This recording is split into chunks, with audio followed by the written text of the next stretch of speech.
don't want to go on stage because the minute I do, they'll go quiet. That's the reason why I'm staying now.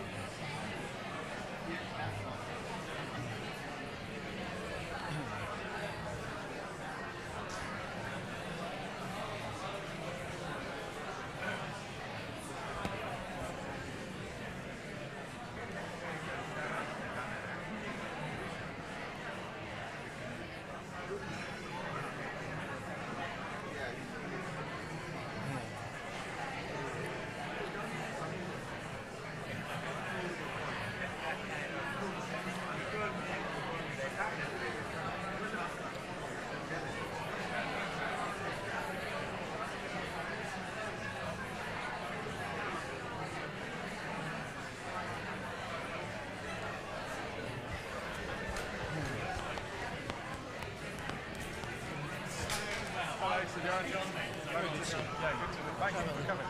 Well, great pleasure. No, thank you.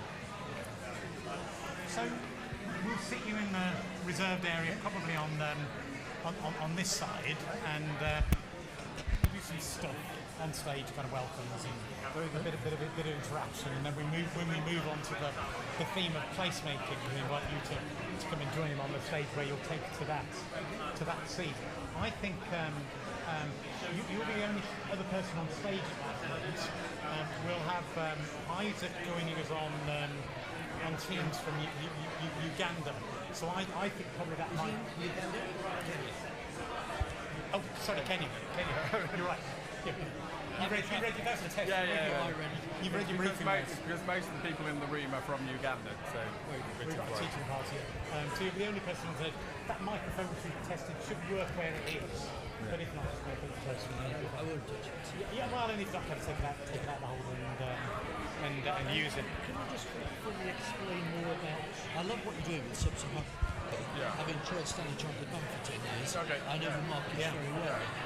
What is it you're looking for there in terms of that relationship, or I'm at commenting or what have you? So effectively what we're trying to do is help to support. I'm going to leave you talking and bring up the other speakers because I think we're probably okay. Yeah.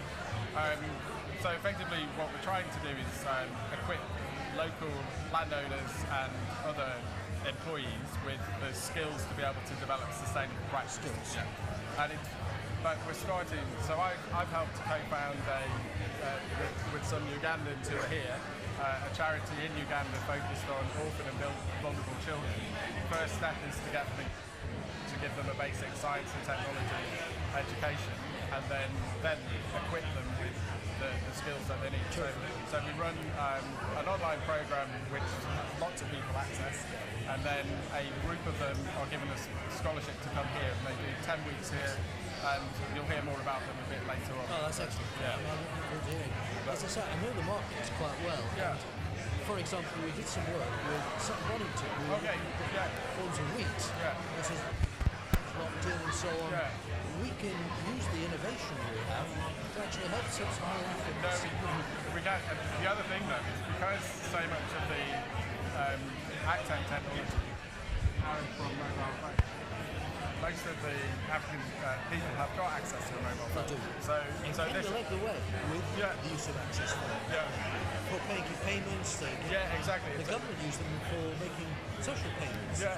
So the key thing now is that that's a potential game changer for Africa in terms of being able to adopt technology and take it in. Very good. That's why Rwanda is one of the furthest ahead countries in the world when it comes to AgTech and other stuff. Impasa was the name.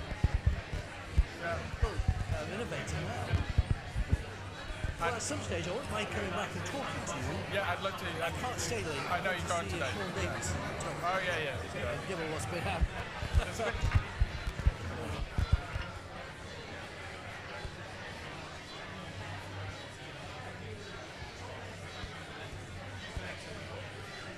Yeah. So important.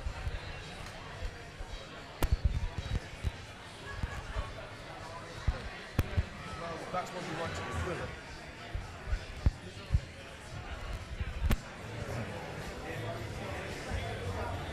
Are we good to go? Just give me one more minute. Can you check the map?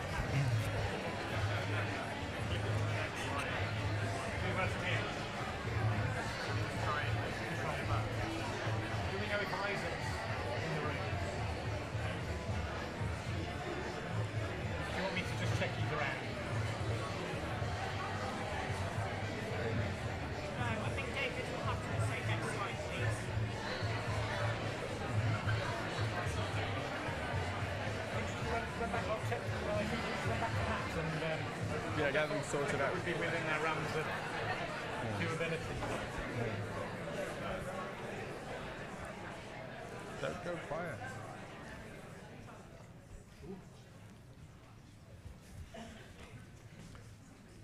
I'm going to have to start.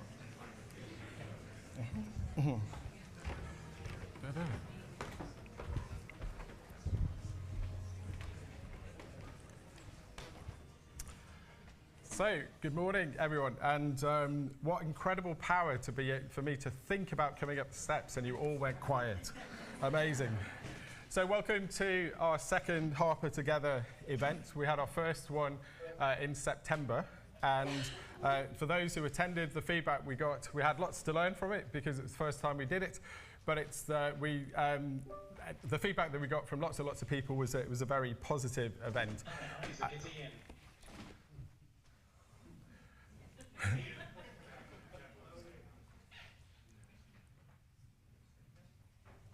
I'm just pausing for 1 second. So is Ian gone on mute? Yes.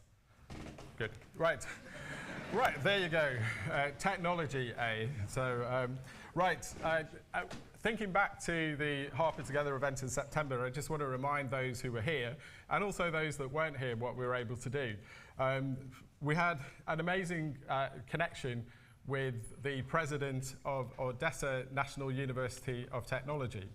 And if you remember, we were having a session about adversity and what adversity feels like. And at that moment in time, we were reflecting on relative adversity in the UK, because at that moment we were thinking that the UK itself has been facing challenges. And then suddenly we had the president of Odessa National University of Technology live talking to us whilst the city of Odessa was being bombed at that moment in time. And I think what it taught us was that adversity is relative. And when you think about times which are challenging, you also have to think about your opportunity as people and communities to do something about that. And obviously that's more challenging at a time of war. And the reason why Odessa is our partner university is because of the fact that that part of the world is what's known as the breadbasket of the world. It's where a significant amount of the raw ingredients to provide us with bread and related food items is frankly just being decimated by war. So we were able as a community to think about that, but we're also able to think about what contribution we could make as that conflict, as and when that conflict does come to an end, that we can do something about it. We also had the pop-up Harper choir. So we had a set of people who had never been together or sung together, and suddenly were able to get up and perform in front of an audience in that space, and what an impressive set of people they were. And then the other thing I remember, which is part of the reason why we're in this room, is you will remember that it felt like we're in the middle of a hurricane in a marquee, and at various points I think we all felt like we were going to have a Wizard of Oz moment where the marquee was just going to disappear, but fortunately it didn't. We reflected on the timing of Harper Together, and what we've thought about is to make sure that different people can come to each of the events. We're going to hold these events at different times of year. So the last one was up close to graduation, which meant that some people from those teams could not come, and this time we are in yet another busy period, but as you know, in a university there's no such thing as a quiet period. We've got people who are here for the plenary this morning, and then there's a series of events and opportunities and workshops that come after. This afternoon, some of us will be going to the Scholarships and Awards event, which will also be held in here. And then we will also be conferring an honorary degree on Henry Dimbleby, who is with us, and we'll hear more from later today. So I just want, and everybody knows that I do voluntary audience participation immediately followed by compulsory audience participation. And I do know some of the faces who were here in September. So I'm going to ask the voluntary question first. So who was here for the Harper Together event in September? Right, keep your hands up. Carl, can you have you got the roaming mic? Keep your hands up, keep your hands up. I have a very good memory for being able to pick things. So Carl, feel free to pick any person. and hand them the microphone. Thank you, Carl. So I know who you are, but for the sake of everybody else and our guests, introduce yourself, and what I'd like you to do is just give a reflection on something you remember from the last Harper Together event. I'm John Reed. Is the microphone too close to my mouth? I'm not sure. John Reed, and the event was everybody together. I was doing the sessions on making videos, and so I was actually not in many of the presented sessions, but it was great fun. We had a lot of fun. I learned a lot, and I've used what I learned there a lot since. Brilliant, thanks, John. And hands back up. Pick one more. I'll come down to the front. Michael, you're on my side. There we are, thanks Carl. So, Michael Lee, I really enjoyed the event. It was great to catch up with people that I don't usually bump into, which can be hard sometimes when you're stuck in an office, so it was really nice to get out and see colleagues. And I also enjoyed the wonderful food. And I'm looking forward to more future farm products later today. Yeah, if we can't get the food right in a food-focused university, we have a problem. One more hand. Lucy, there you go. Lucy Crockford. My reflection, I suppose, is realising how even when someone is speaking really well and has you in the palm of their hand, they're actually completely and utterly so nervous. And any of you that do have to do some public speaking and really don't relish that idea, just remember that everybody that speaks, even Ken, is going to have butterflies, be worried about losing their place, making sure they connect with people. And that was one of the reflections that came afterwards, because actually the speaker, I can't remember his name now, but he said anyway that he was quite nervous that day. And then on LinkedIn I said, you know, actually you came across really well, and he was so happy to have that feedback. So the second thing I'd say is, if you think someone spoke really well, please tell them. Yeah. Thanks. I think that's a really important point. It doesn't matter how experienced you are as a speaker. Whenever you're in front of an audience, you feel a burden of responsibility on yourself and also for that audience, and you do feel that. So I think that's really, really good advice, so thanks, Lucy. So who would see themselves as a relatively new member of staff at the university? Who might have joined in the last year? Okay, well, you were my go-to because I knew, but hands up if you're new. So introduce yourself, say what you do, and maybe say something about what you'd like to get out of today. Hi, my name's Al Dawes. I'm the new, very, very new Director of Business Development and Knowledge Exchange. Really, really pleased to have joined Harper. I'm looking forward, I suppose, today to try and get a little bit more of an understanding of what makes the place tick. So I've met a lot of great people over the last 4 days. So I'm looking forward to meeting some more of you. Do come and have a chat. If you see me at any point standing in a corner looking sort of lonely, please come and relieve that loneliness. Yeah, there's nothing worse than being told you're part of a friendly community that nobody talks to you in. So please do go and talk to Al. And we had another hand before that. Hi, so I work on the SITS system. So if anything goes wrong, you can probably blame me. And there's probably nothing else interesting to say on that part. So for our visitors who may not be used to the terminology SITS, this is the University's Student Management Information Service. So fortunately, you help us to be not only service our students and make sure that they get the right things and the right information, the right sequence, but you also help us with people like Amanda Coleman and others to make sure that we can do accurate returns to national agencies. So you do a very important job. Yeah. So, and what's your name? Oh, sorry, it's Philip. Yeah. Philip. So everyone now knows that if anything goes wrong with SITS, the person you need to aim for is a man called Philip. Good on you. I try to remember faces, I remember yours, so definitely. Right, if we go to the opposite end of the spectrum, we talked about the new people. Who might think that they are one of the longest serving members of staff here? And I do know, so if you don't put your hand up, I will tell. So, right, let's go in this direction. Tell us who you are, how long you've been here, and what you'd like to get out of today. Thank you, Ken. So I'm Paul Lewis, and I'm part of what's going to be a Long Service Award later today, for which I'm very grateful. But it's even longer than the Long Service Award time. So, but we'll leave it at that.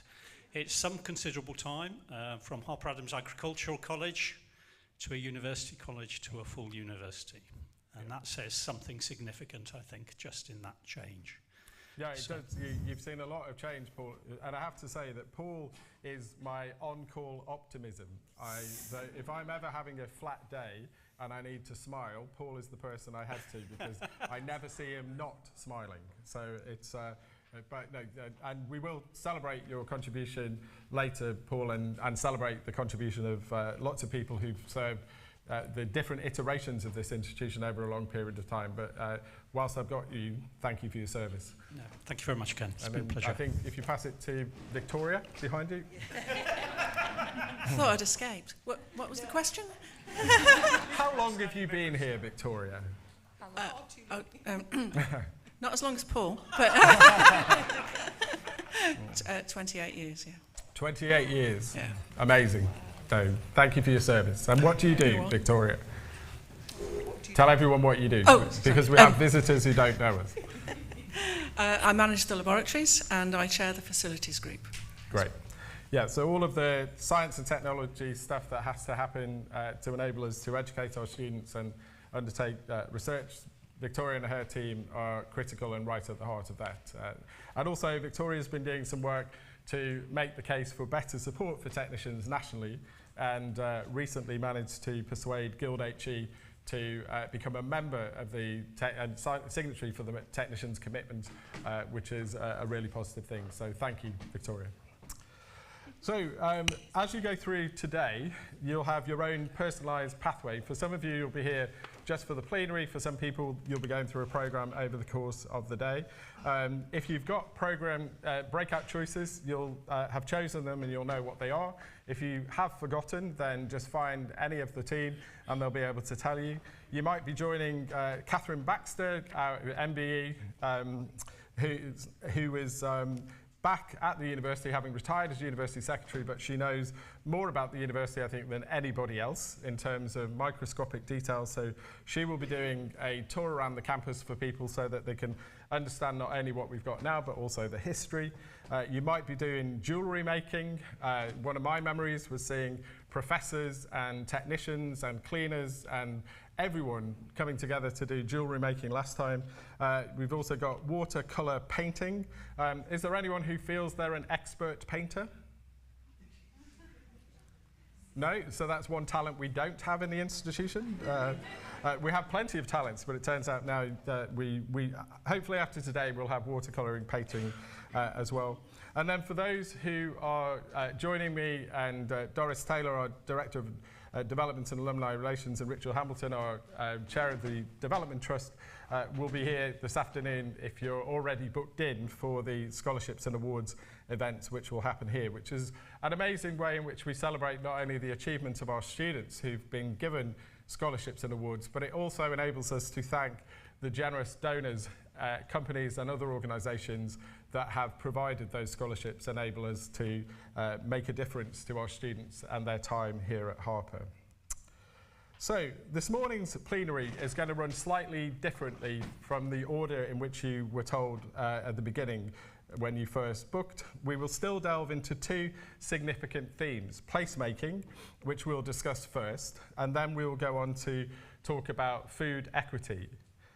We're fortunate enough to have excellent speakers to guide us through these discussions, and they'll be introduced at each stage of the morning, but I do want to say thank you to all of them and those who have come with them for their generous time and expertise that they're sharing with us today. today. I think Harper together in September boasted an impressive lineup, but I genuinely think with the speakers we've got today, we've outdone ourselves, and I'm sure you'll agree with that by the end. There will be a number of presentations and discussions, and you will have the opportunity to ask some questions. And as I remind you what I said before, voluntary questions followed by involuntary questions. So if you want to help your colleagues out and not force them to have to pose an involuntary question, then start thinking of yours now. Before I invite our first guest, Sir John Peace, to join me on stage, and also to welcome Isaac Agutu via Teams from Kenya to discuss the importance of place, I'd just like to say a couple of words about progress we've made with the university strategy since we launched last year. I'm not going to go into any major detail. We want to get into the discussions that we're having, but I just want to pick out some of them. Firstly, we've launched Harper in Telford, the project which everyone knows colloquially as Station Quarter, because that's the location where it's based. And for our visitors, you might think this is an odd thing to make a big thing about, which is that we announced in the summer that we are going to start running courses in a new digital hub, which is in Telford, which happens to be about 6.5 miles away. Doesn't sound like a significant change, but if you go back to what Paul said before, we've been on this campus for over 120 years in 3 different iterations, but what we haven't done is reached out significantly and strategically to our local community to make the education here accessible. And what became obvious when I started the university, and others had already been thinking it, was just how few local students were coming here. And I think it's because they see us as a small and specialist institution. They have a view of us as being an institution where you have to have come from a particular background, or you have to have come from a particular community to come, and that just isn't borne out by the statistics of the students who come. What we are is a distinctive and significant university. I think the use of small and specialist gives people a reason to think that we shouldn't be connected to them, when actually our main focus, which is food production technology, animal health and well-being, and sustainability, are right at the heart of the most existential questions that are affecting the planet and its inhabitants today. There are no greater issues which are affecting the planet, and this is a university which is undistracted in its focus on those particular things. So through these new courses which we're offering in robotics, automation and mechatronics, applied data science and digital business management, we are reaching into our local community to encourage them to come to Harper. They'll still get access to the facilities of the campus, but their main learning hub will be right in the centre of Telford, right next door to Telford Station. So for commuter students and others, it will be accessible. So thank you to Parvijit Chima, Gail Jennings, and the broader team that are working on that to make that happen. And we'll have our first intake of students going in September. The other thing about that is we often get told that universities are not very quick to make decisions. Well, we thought about doing that in May last year. We decided to do it in July last year, and we'll have our courses operating with effect from September this year. So I think we're doing a pretty good job on speed and pace. The second thing I want to talk about is our Institute for Animal Diagnostics and Health. So we've announced this will make a significant contribution to our veterinary curriculum, but it will also make a significant contribution to our ability to contribute to research, development and understanding on major animal-borne diseases that might be affecting the planet and its population at this moment in time. That's a very significant investment that we're making, and we'll be finalising the launch of that in terms of breaking ground, and we'll be announcing that in the next couple of weeks. But again, another major contribution that we'll make not only to our own university and our own scientific communities, but also to our region, and another asset for our region.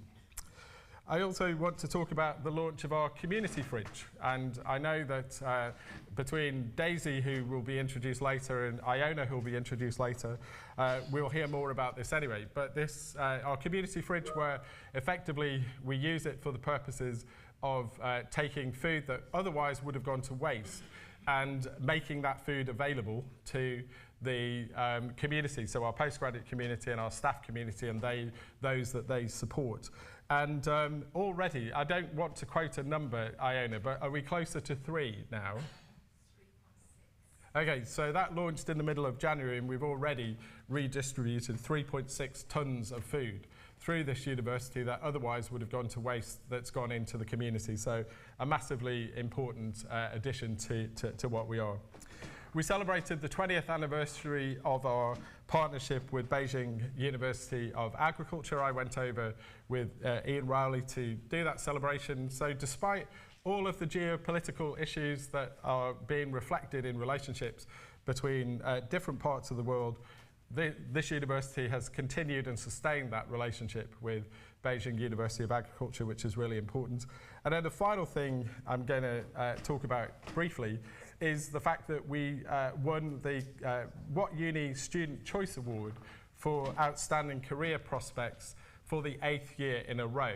And I think it comes to something like 13 years if we, there's 1 year that we can't count, but 8 years in a row, we have had as voted by our own students, the highest in the nation reputation for career prospects. And if you add to the fact that if you come to this university, 99.2% of our graduates go on to employment or further study, then that's an outstanding achievement for an institution and one that we should rightly celebrate. So all of these achievements are testimony to the progress of the institution, but also, and in particular, the unwavering passion, boundless energy, and the steadfast commitment of all of our staff in our community. Our students, our ever-expanding network of supportive alumni, and also our partners.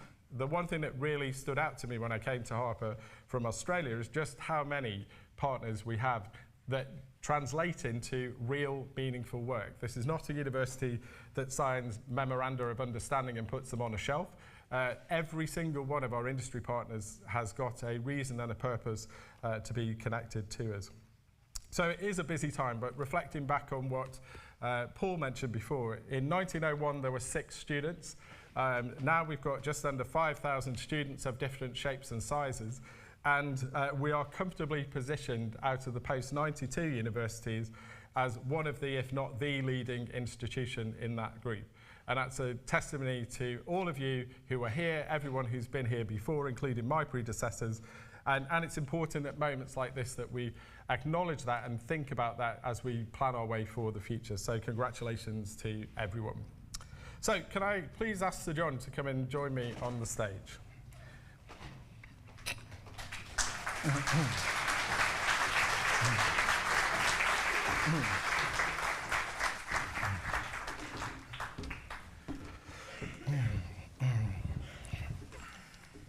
So I'm going to introduce 2 people, one after the other. I'll start with Sir John, and then I'll talk to Isaac. So let's give Isaac a wave, who's joined us from Kenya this morning. So Sir John Peace has a long and distinguished business career at the highest levels, covering technology, financial services and the retail sector. He's formerly Chairman, Chief Executive and Founder of Experian PLC, Chief Executive of Gus PLC, Chairman of Standard Chartered PLC and Chairman of Burberry PLC, all FTSE 100 companies. He's committed to supporting this region as a champion of innovation and making sure that we get the best out of this region for innovation. He's the chairman of Midlands Engine and Midlands Connect, and these initiatives that support connections to industry are aimed at driving economic growth and driving from innovation to economic growth, so to support overall prosperity in our region and making lives better. As well as that, Sir John has done a significant amount of voluntary work, and we have lots of people in our community who do volunteering, so I hope you won't mind if I share a little bit of that. So Sir John was Lord Lieutenant of Nottinghamshire for 12 years, has a long-standing interest in education. He's been chair of the Board of Governors at Nottingham Trent University. In 2017, became the Chancellor of Nottingham Trent University. He was knighted in 2011 for services to business and the voluntary sector, and was appointed Commander of the Royal Victorian Order in the 2023 birthday honours for services as Lord Lieutenant. And Sir John was also appointed as Commander of the Order of St John in 2023. So I think you deserve a round of applause just for that, Sir John. You haven't even...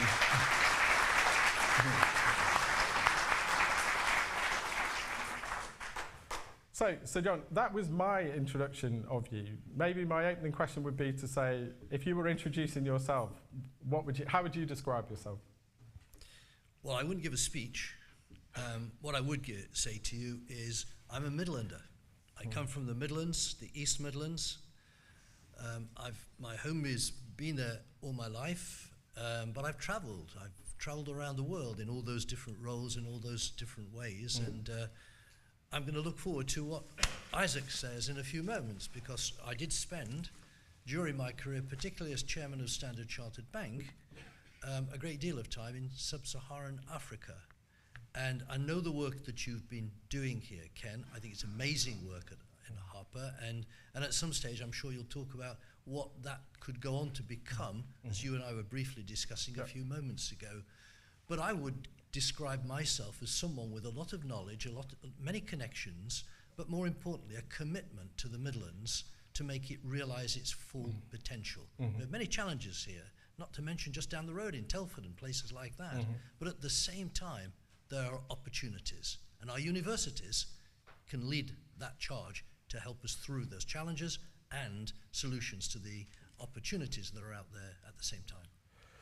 That's great. So you've got what naturally comes over as an optimistic mindset. Is that true? I think it is. I've been trying to analyse you as well, and certainly you are very confident, very articulate, but more importantly, you're committed, and that's where I am.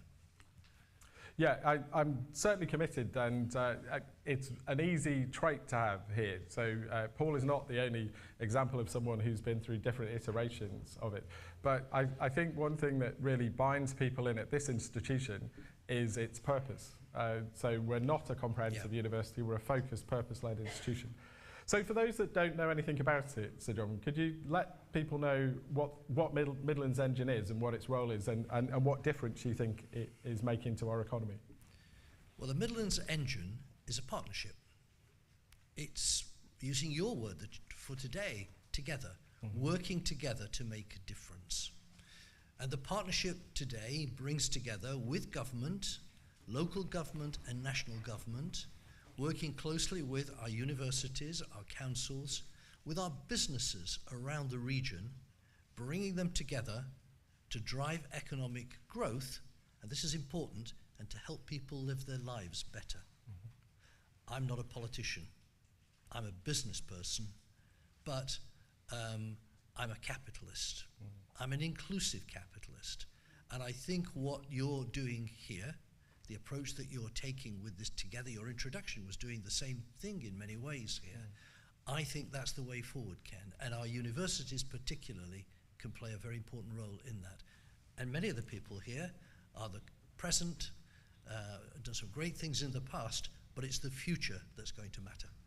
I agree. And if you think about universities, lots of universities are going through quite challenging times at the moment. The funding system is a challenge for domestic students, and everyone is trying to work out ways to continue to be relevant in the future, but also to be sustainable in the future. What do you need from universities for Midlands Engine to succeed? Well, I think the engine is succeeding. As you can see with the food white paper we published recently, when you bring all these different constituents of the partnership together, that's a very powerful voice. You know, one loud voice is worth 1,000 whispers. And that's basically what the engine's doing, convening together like-minded people, people with similar backgrounds, people with similar objectives to actually achieve a goal. And food security, climate change, all of those things which I think are vital to the future. And one thing the engine is neutral. It's not political. We work with all parties, all political affiliations, and some of the things we're doing have to be looked at in the longer term. And you can't play Punch and Judy with things like that. No, that's what. And you say very confident things about the Midlands being a positive place for the future, but also having a distinctive contribution to make. As others who live in the Midlands, it'd be great to hear why you think that we have an ability to be so confident about the future, but also what is that distinctive contribution? Well, I'm going to just again stress that I also always talk about that with confidence on the background of understanding what the challenges are. The work you're doing right now with food banks, for example. We have communities who with fuel poverty, with energy poverty, have had some really tough times over the past 5 years.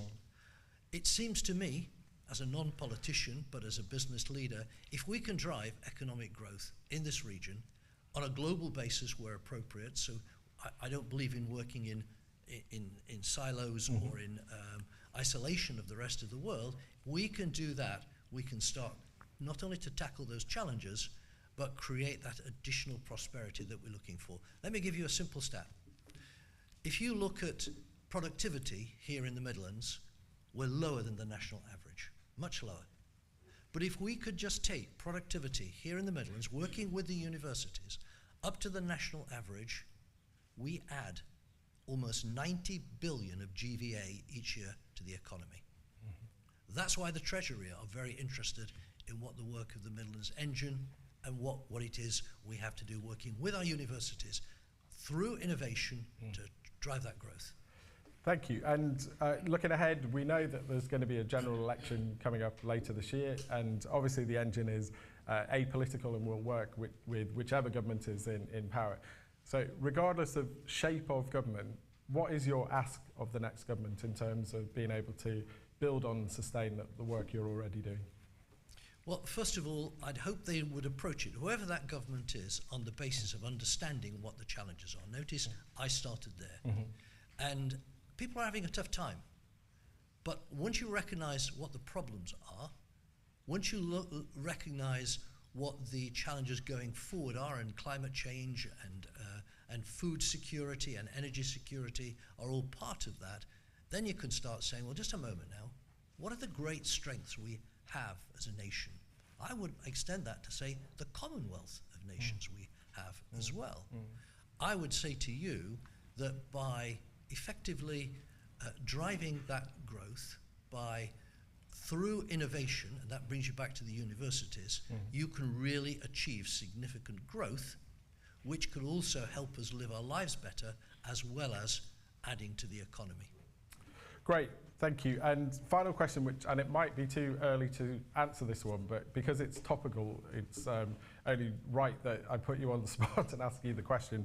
We've obviously, in the local area, we're not formally part of the West Midlands Combined Authority. We have an associate relationship with it, but there's obviously been a change of mayor from Andy Street, who did a significant job for the region. Now we've got Richard Parker.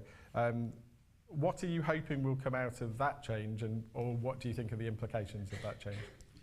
Well, I think we have a very complex system of local government today with different tiers of councils, and now we've got a mayor on top of that. But I think what matters for the country and for our region is a joined up vision. Clarity on what it is we think will make the difference we're seeking. And if we can set that out, some things could be short term, other things could be longer term, but if we can do that together, back to working together again, back to partnership working, I think we can make a real difference. That's great. I'm now going to bring in Isaac. I'm going to move back here because I'm going to talk to some members of the audience at the same time, but I will be back here in a minute. So Isaac Agutu, who's been waiting on Teams and listening, he's joining Harper Together from Kenya to speak about the Marshall Packworth programme that he was part of last year and its impact on ripple effect and the communities that he works with across Africa. So Isaac is a farm system and sustainability officer for Ripple Effect. He is a native Kenyan, married with 3 children. Prior to working at Ripple Effect in 2015, he was an expert in vegetables at Syngenta Seed and attached to Shamba Shape Up television program promoting, can't even say it, sustainable farming in Kenya. I say that so often now I can't say it at all. He once featured on a BBC food program on bananas and disease. His day-to-day work involves working closely with Ripple Effect project teams to promote farm system activities and building the capability of local farmers to have a positive impact. And as I say, he was at the Marshall Papworth program in 2023. And for those who may not know, Marshall Papworth Fund is an organisation in the East Midlands that works with different universities and organisations to provide opportunities, training and education opportunities to individuals in different African and sometimes in Indian areas as well. And we've been in the very fortunate position to host this programme with the Marshall Papworth Fund for the last couple of years. So I'm going to talk to them first, and then I'm going to bring you in, Isaac. So could Mitch and Ed please stand up if you're here? I know Ed is, and Mitch is at the back. So Mitch and Ed run the Harper end of the Marshall Papworth programme. And can I just say that from the prior to them arriving to the point at which they leave us, which is a 10-week period, these two work pretty much 24 hours a day, 7 days a week in support of our students. So on behalf of our community, can we say thank you to Mitch and to Ed?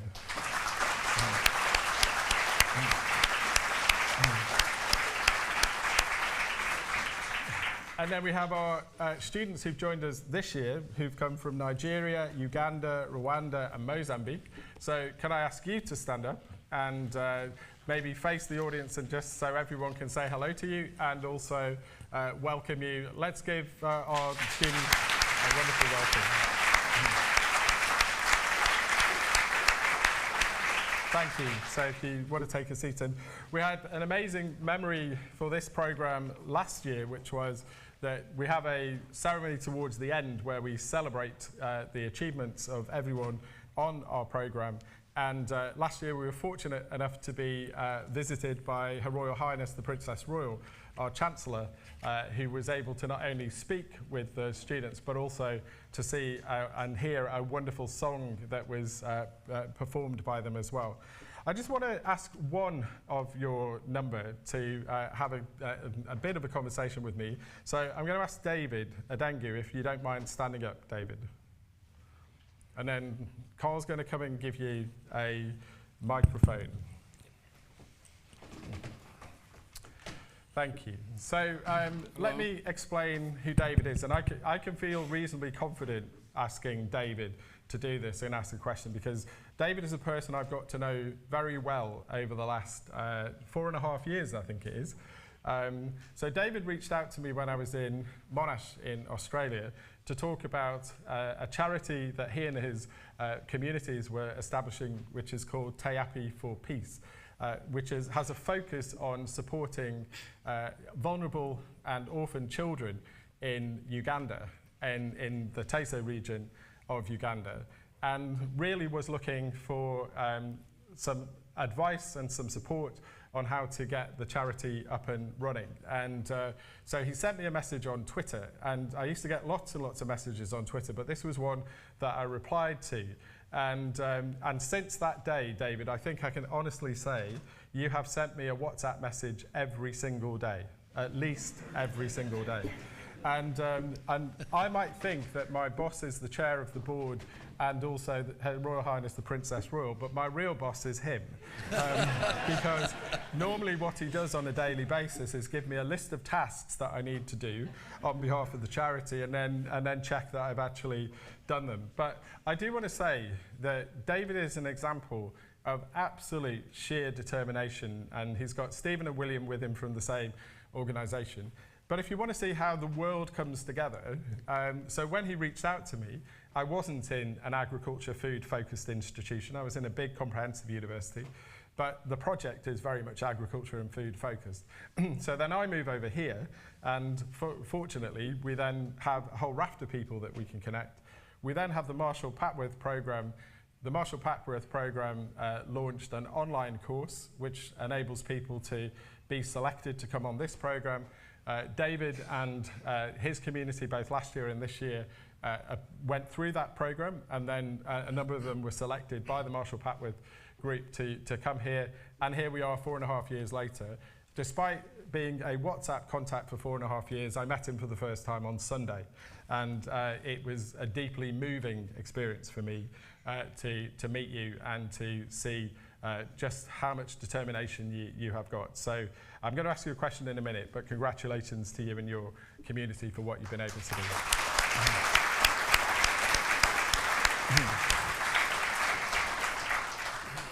So David, just so that everybody knows a little bit more about it, why don't you just tell us a bit about Te Api for Peace, because it's very typical of the other organisations that are part of the programme. So tell us a little bit about Te Api for Peace, why you set it up and what you're trying to do. Thanks so much. As mentioned already, I'm called Ademu David. I come from Soroti District, Teso Sub-Region in Eastern Uganda. David. I'm a chairperson of Teso Youth Agricultural Production Initiative for Peace, abbreviated Te Api for Peace, is a service charitable NGO registered at national level, incorporated as a company limited by guarantee, and registered at national level as an NGO. Te Api for Peace supports the vulnerable children under that project of Orphans and Vulnerable Children Education Support Project. We have 15 orphans we are currently supporting through the support from Professor Ken Sloan. Originally, there were 25.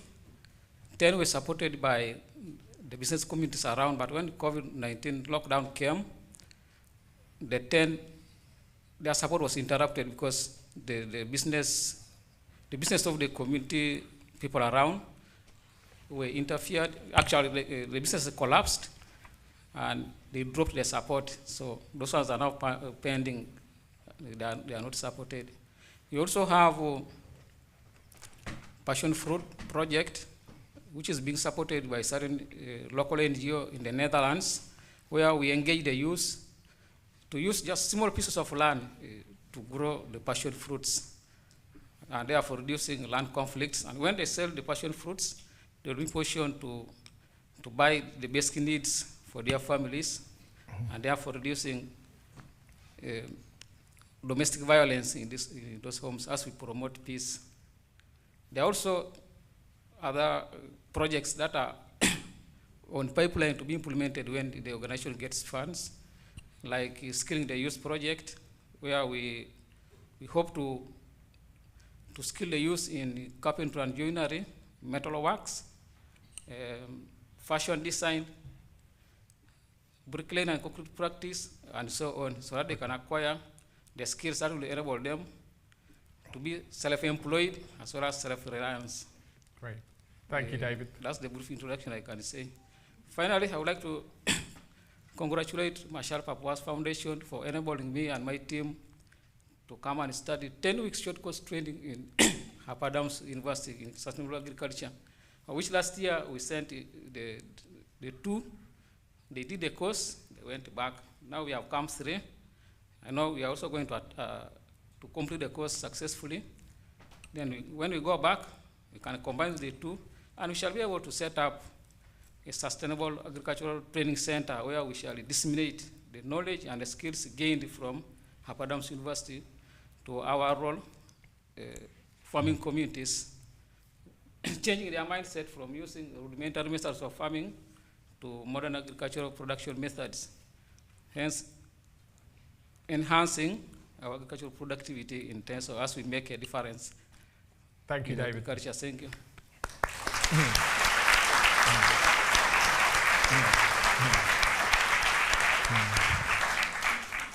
So the thing I've learned over the years about universities is that if you read the national news, we have become quite politicized in the way in which we're described.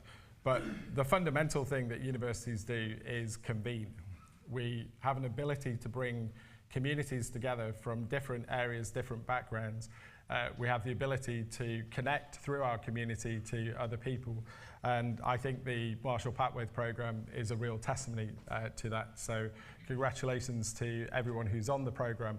And I look forward to seeing what you achieve over the next 10 weeks. So let's turn to Isaac. Isaac, you've been very patient. And so thank you. And it's lovely to see you again. Having seen you last year. We're talking about the impact of place and communities and how education and innovation can make a difference in that. I just wondered whether you could say anything about how your experience last year on the Marshall Papworth program has had an effect on either ripple effect or you as a person. First of all, good morning, everyone, and especially to Professor Ken, our course leaders, Dr. Mitch and Dr. Edmo, and if our spiritual mother, Dr. Victoria, if she's around, and all the lecturers who participated. Thank you very much for the work you did. And if I go back to the question that the professor has asked, actually, when we came for the training, we received a lot of training that we were able to increase our capacity, especially in sustainable agriculture. And this was through the various course lectures, field tours, also the practicals that we were doing at the university, and also interactions. We were able to learn a lot, and we are contributing to a lot of change in our communities. We have actually, like from my part, I have improved my extension approach with the new ideas of getting to farmers and getting the knowledge to the farmer. And we have had to learn and introduce new skills of farming. Like, for example, for my case, I was able to learn about biochar. During the visit, we are also able to visit a farm that was using Johnson and Sue solution to enrich the soil. So we've been able to reach out to the community and transfer the knowledge. Just to mention, since I left Harper Adams last year, I've been able to reach directly 1,286 farmers in their groups. And in my work, this course, I was able to learn a lot through this initiative. It brought all of us from Africa and India, and we were able to exchange knowledge from the UK, Global North, to learn from them, to be able to get new ideas of how they are doing their farming. And actually, when you come to Africa and Kenya, especially where I have experience a lot in, this program has led to increased agricultural production in the communities where we work, because most of the people who have been coming from, for example, our country here, there are people who are hands-on and they work in the community. So there has been a lot of change, and we have seen this course being very useful. And I have also been checking on the previous students who came from my organization through this course, and I have been able to see how well they have worked to change people living in their communities. Brilliant. Thanks, Isaac. So just that number, which could have slipped by, one person has come and 1,286 other people have learned as a result of it, which is a great achievement. Isaac, you came to the UK and you had 10 weeks with us, and obviously you've got your day-to-day life in Kenya. Having been in both places, what do you think the UK could learn from Kenya? Actually, there are things UK can also learn from Kenya and also in Africa here. First, African agriculture is tending towards organic. It's tending towards regenerative farming, and people are now getting concerned about how are they going to improve their soil so that they can be able to use less inputs. Because here in Kenya, the prices of inputs like fertilizer, seeds is skyrocketing, and it's becoming challenging for farmers to afford inputs.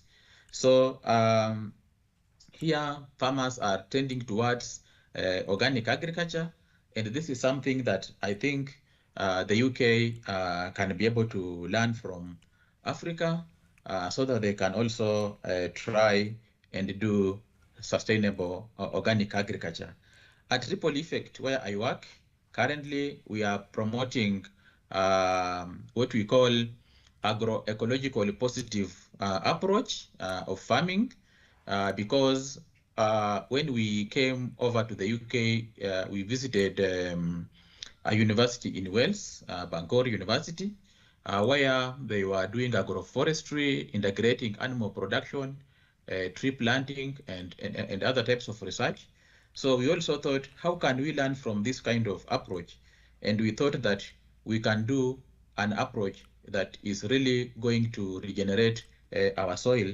And that was an initiative that I came with when I left Bangor. And I thought that that is one of the things that can be able to help us regenerate our soils. African farmers that I have visited are also diversifying their sources of income. They are growing different types of crops in relays, so that at each and every point of the year, they have at least something to harvest, something to eat, and something to sell to generate income.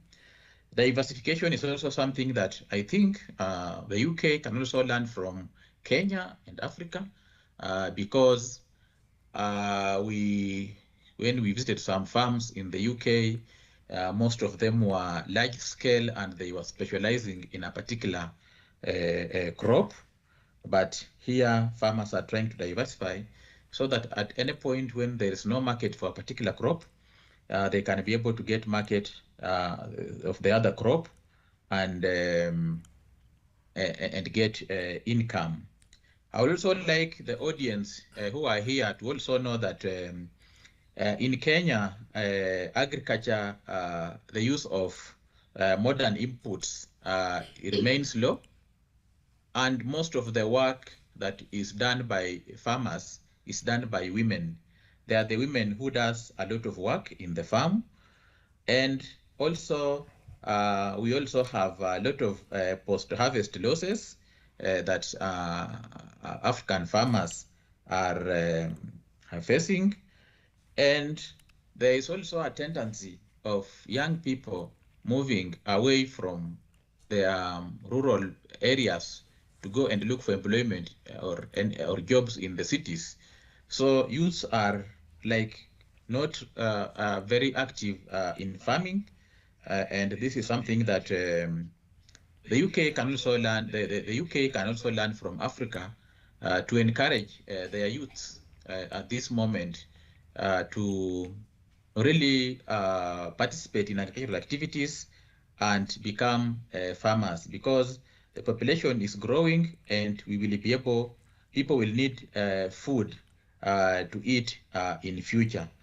And then lastly, markets for agricultural products are not well established like in the UK, because in the UK we noticed that farmers are growing to sell, so they do all they can to make sure that they produce a produce that is acceptable, that is going to earn market.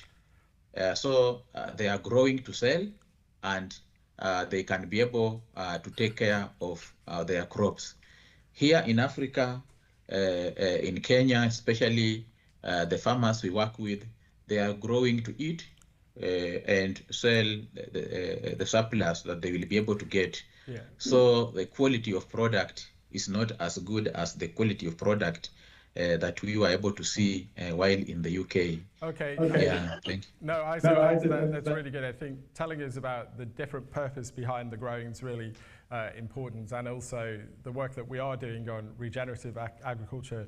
It's interesting to hear that that is a real focus for what's happening in Africa as well. And just to say congratulations to you for not only what you did on the program last year, but also what you were able to do as a result of the program and the impact you've had on other people. As I bring this session to a close, I just wanted to, and sorry again to put you on the spot, Sir John, but I wonder whether you have got a question that you might want to ask Isaac. Well, Jambo, Isaac, it's good to see you, albeit on a laptop computer surrounded by bottles of water. So hopefully one day we'll get a chance to meet in the flesh.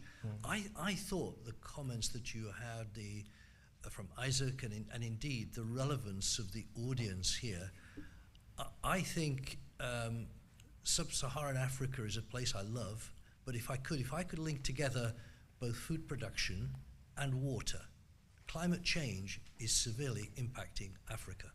It's impacting here on the UK. Don't think the public here yet have quite seen the extent of it, but certainly Africa has, West Africa and East Africa, economically very different places. I would hope that the answer to your question about how can we help you or you help us, I think it's what can we do more together. Mm-hmm. I really think that planning the ecosystems in each of these African markets as well as UK markets is going to be important. Mm-hmm. And if we can identify ways in which we can improve productivity, production on farms, address the issue of shortage of water, then I think it's then a question of creating markets. Now, the East African community has been a twinkle in the eye for a long time. I would hope at some stage that becomes much more of a reality, albeit more difficult perhaps in the West Africa.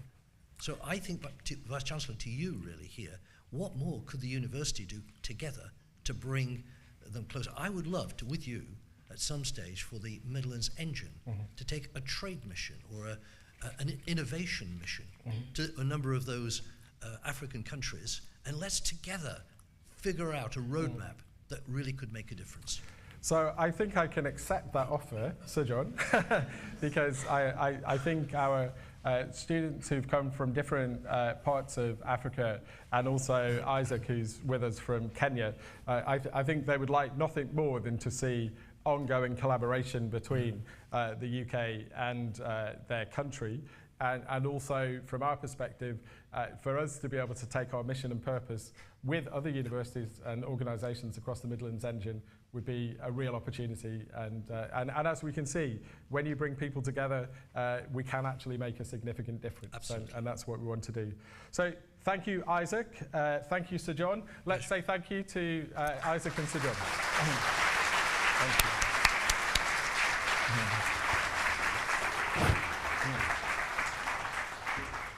So as I said before, that for some people they'll be at the Scholarship and Awards event this afternoon, and for others you'll be doing a smorgasbord of tastes of different things that we're offering across the university and the different sessions that we've got. I mentioned before the fact that we've got the quad at Harper and Telford, which is in this new building called the Quad, and it's in this location called Station Quarter. And I am going to hand over to somebody who's actually going to either connect us to... We're going to try and play a pre-recorded video for you. So a set of people from the university have gone over to see the Quad for the first time today, and we're going to press play on a short video they made this morning, after which we'll move to the second session. So over to Andy Lewis, who's going to talk. Good morning, everyone. It's the day of the Harper Together Staff Conference. If you're watching this after the conference, you probably knew that already. And I feel it's a bit of a fraud, really, introducing what's happening over at Telford at a new site today, as I've only been involved with this fabulous organisation for 13 weeks. It feels like 13 years, by the way, Ken, but I've been here 13 weeks. Anyway, this morning, a group of us are leaving you there, and we're going to go and have a look at the project over there, which is Harper at Telford. I'm walking out towards the minibus to get going. It's very exciting. It's quite challenging. I'm sure several of you sat there are wondering what's going on. So we're going to have a look at the building today, and of course the building matters. But I think what really matters and what's completely engaged me since I've been involved with the project with Parmjit and Simone and everybody is what we're trying to achieve inside that building. And in addition to launching 3 new courses, and I've been here long enough to know that launching a new course is challenging, very challenging. I think trying to get people who've either never heard of Harper Adams or never thought about going to university, or indeed haven't really thought much about what they're going to do, getting their attention, engaging them and getting them interested is quite a challenge. It's also very rewarding. And I've been lucky enough to have quite a few interesting conversations with people in and around Telford, including people from the council. It is possible to have an interesting conversation with people from the council, to have an interesting thought, an interesting take on exactly the challenges that are faced in getting people who are outside the system or adjacent to the system or failed by the system or whatever word we want to use, for whom higher education has not been the thing they've considered.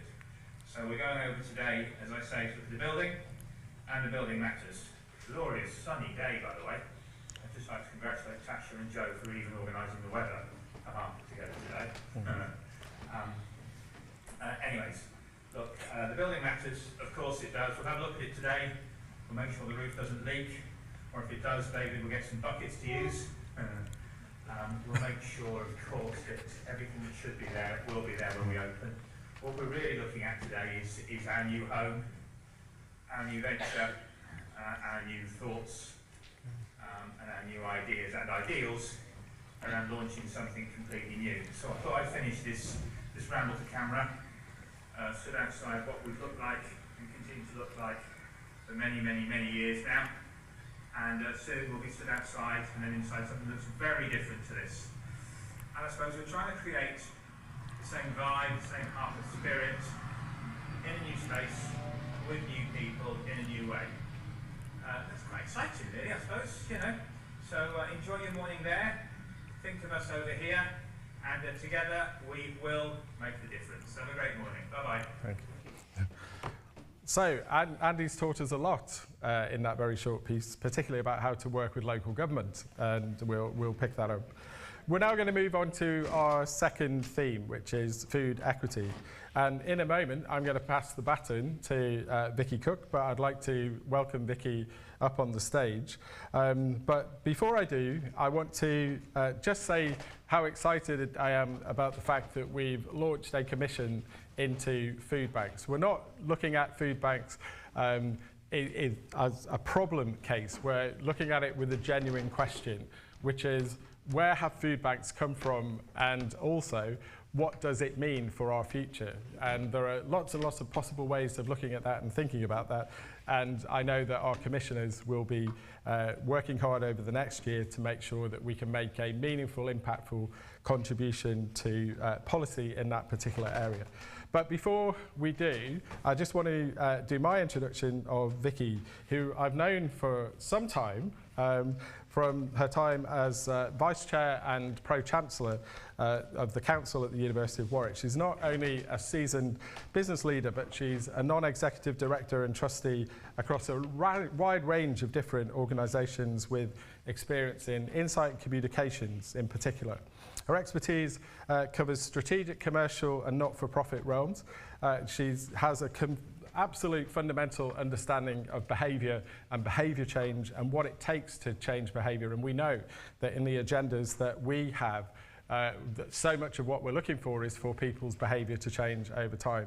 She has an absolute inbred entrepreneurial spirit and that's embedded in everything that she does, and that's led her to establish or co-establish and lead fast growth SMEs in strategic insight, reputation, communications research and corporate responsibility over the last 2 decades. She's also an innovator in introducing the UK's first citizens jury and the first citizens summit, so a real advocate of listening to people, hearing people and making sure we think about what people say as we talk about this. And Vicky is co-chair of the Harper Commission with Judith Batchelor, who will join her shortly, and we'll introduce Judith, who's also an honorary grad of this institution, so has already been recognised by the university. But this should be a really interesting session looking at one of the major topics that really affects us, not only in the UK, but internationally, which is why is it that we have so much food produced across the world, but we do not have an equitable access to it across different communities, and hopefully we'll learn a bit more about that in this particular session. So I'm going to hand over to Vicky. So.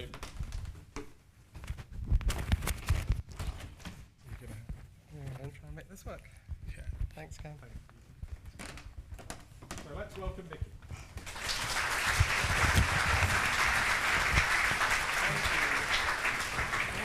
Just try and clip this on. Can you all hear me? Otherwise I'll shout. Thank you. I feel like such a fraud. That doesn't sound remotely like me or anything I've done in my life, but thank you for that crazy, kind introduction. I really appreciate it. And what an honour to be here. What a great occasion. And so nice to meet more of you. I came and had a tour around the university at the end of last year, and I'm very pleased to be back. I really loved it. And what you're doing is fantastic. So, as Ken says, through my career I've spent companies, but a lot of time helping government at a local and national level understand the real issues that citizens particularly are grappling with. And I really find that actually if you put the voices of the people that matter at the heart of your thinking, you will get to a much better place. And that's something that I feel passionate about. I feel passionate about taking it to the commission that I'm co-chairing with Judith to make sure that we really understand and really listen before we actually come up with some recommendations. But my role for the next hour, I don't know if we can still have an hour. We're like, yeah, great. We're running slightly over, but I'm sure everyone will enjoy it, so not worry about that. So my role is to facilitate a discussion on the theme of food equity. Food equity embodies the moral imperative to ensure that every individual within our global community has access to sufficient nutritious food produced, processed and distributed sustainably. That's simply not happening at the moment. And it's a challenge that really requires concerted efforts from both global and local communities to try and tackle. And universities, particularly specialised institutions like Harper Adams, play such a pivotal role in addressing this challenge, through the development of technology and food innovations, in collaboration with industry partners, and leveraging your influence to enact change. Universities wield significant soft power in driving progress. So I think you have a fantastic contribution to make to this debate. We've got some fabulous speakers this morning.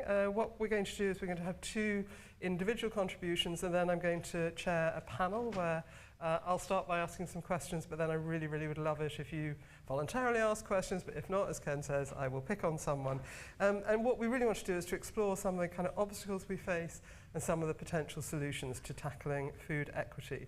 So our first speaker put his hand up earlier as being somebody who's very new to Harper Adams, Professor David Rose. And I think you've actually worked about 3 weeks so far because you managed to join, take holiday and have Easter. So you've been here since mid-March and I'm sure you're a huge asset to the university. David is going to discuss the quest to drive sustainability in our agri-food system. He's recently joined as the Elizabeth Creek Chair in Sustainable Agri-Food Systems.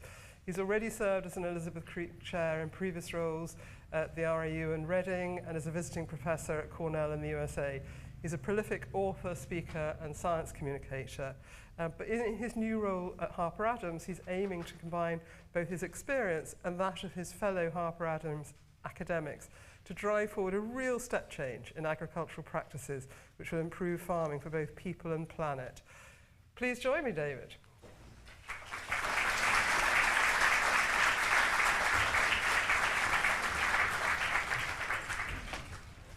I'll let you go. Thanks, David.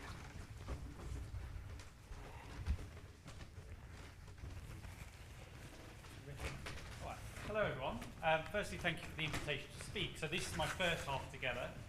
I've only been here about 6 weeks. And I want to start by saying a thank you for the togetherness that I've felt since I've been here. So I've worked at a few universities. Some welcomes have been good, some welcomes have been bad. The welcome I've received here from colleagues has been by far the best. And a particular thank you particularly to HR, finance and IT, and for all the hard work that people in those roles do to make our jobs easier. It's been a really enjoyable start. I also wanted to say I'm famous, I'm going to scare you forever now, for not reading itineraries until about 5 minutes before it starts. So I'm very kindly invited to the scholarship event this afternoon, but had I known it clashed with watercolour painting, I might have declined, but next year. Now, this session is about food equity, ensuring that every mouth has access to healthy and sustainable, nutritious food. And I want to acknowledge that it's a slight deviation actually from what I do day to day, and I very much acknowledge the greater expertise of previous and later speakers and panellists. But this question did help me reflect on what I do day to day. You can tell I'm new because I've not got onto the Harper slide pack yet, sorry about that. But day to day, I tend to do more thinking about how technology, precision agricultural technologies, can be adopted on farm to help us create more with less impact on the environment, whilst also sustaining farmer livelihoods. And I, like I'm sure many academics in the room and elsewhere, often start my grants and my papers with the narrative that we need to produce more food to feed a rapidly growing population, even though there's many parts of the world, including particularly Europe, where the population isn't rapidly growing. But I often start with that emphasis on the more. And I don't want you to think in this talk that I don't think technology has a key role to play in creating more sustainable agri-food systems. Of course it does. It helps us create more with less damage to the environment. But if the question is food equity, ensuring that everybody has access to healthy, sustainable food, then we need to make sure that we move away from the more. Technology designed to produce more doesn't have a major role to play in addressing food equity. And we've known this for some time, so I've put the work of Amartya Sen there, who shows quite conclusively that famines happen, people go hungry, in places where there is plentiful food, if only that food were distributed more equally. And I'm going to speak largely about the UK today, and that is the situation we find ourselves in the UK. One of the richest countries in the world, where there was an awful lot of overconsumption, criminal amounts of food waste, but where last year the Trussell Trust had to give out 3 million food parcels, and where over the last decade the NHS has had to cope with a threefold increase in admissions caused by now malnutrition and nutrient deficiency.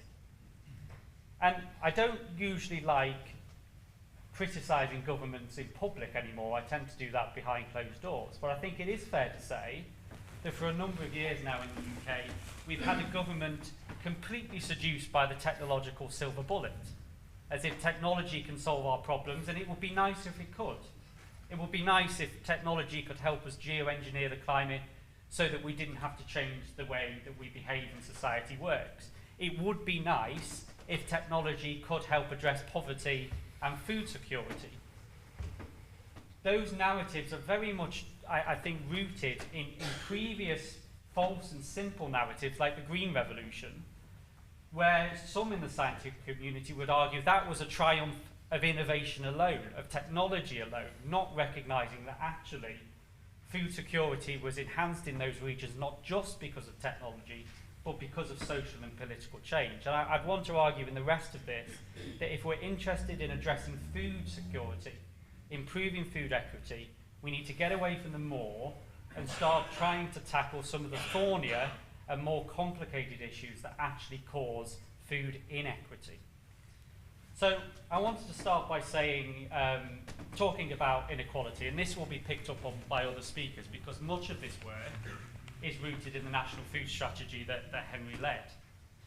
Now, food in this country is, from a perspective of a farmer, criminally cheap. Food is very cheap compared to how much it costs to produce. Food is not cheap if you're poor and you can't afford food that is cheap, but it isn't cheap to them. And we end up in a catch-22 where retailers feel like They can't increase prices much because the consumer can't pay it. That doesn't help the farmer, and you wonder how actually farmers can be properly compensated for the food they produce. But technology alone and efforts to try and ever increase efficiency of production and drive down costs for the farmer doesn't address the real problem, which is people are poor and we have an unequal society, which contributes to the fact that people can't afford very cheap food. The other issue that I think we need to get better at addressing is power and profit. And I'm addressing this particularly to decision makers. We may well have a new government as we move forward, but policymakers really have got to get better at confronting power and big food. So Barry Gardner asked a very good question in a recent EFRA Select Committee of if retailers have only been increasing prices in line with the cost of production, why is it that net profits increase so much? You would expect net profit to stay the same. I think it's also important to consider as we plan changes in agri-food system, these questions of who wins and who loses and who decides. So it's a little bit naughty that I've put this diagram up on the right-hand side, because this is taken from a paper where we investigated the extent to which different humans and non-humans were involved in the development of agri-robotics in this country. And we found that some people in the food industry were being included, but some people in the food industry, but particularly outside of the food industry, weren't included at all. But I think to some extent that is true of how future agri-food system trajectories are being planned, dominated by a few powerful voices and less input from those who perhaps are more marginalised and more likely to lose and are losing already from existing agri-food systems. And I've put this quote here from a very nice paper by Christopher Miles, who asks and looks at the way that agri-food systems we're trying to encourage them to be more sustainable, particularly through the role of technology. And he asks, well, this looks to me like rather more of the same, using technology and other innovation to make the existing unsustainable system a little less bad, instead of enabling us to think about how we can disrupt agri-food systems and do things completely differently. So disrupting food systems could lead us to ask some of these questions. So what should we be growing? What should we be eating? Where should we be growing it? How could we use land more sustainably to grow the food that we know our population ought to be eating? And I've just highlighted here, we know that our population needs to be eating more fruit and veg. We know that the UK could produce an awful lot more of particular fruits and vegetables, and yet they are the industries, the sectors, that arguably are suffering most at the moment from cost of production and labour shortages, etc. But I wanted to end very briefly, because there's fabulous speakers to come, with this question, which I hope has underpinned everything I've said so far.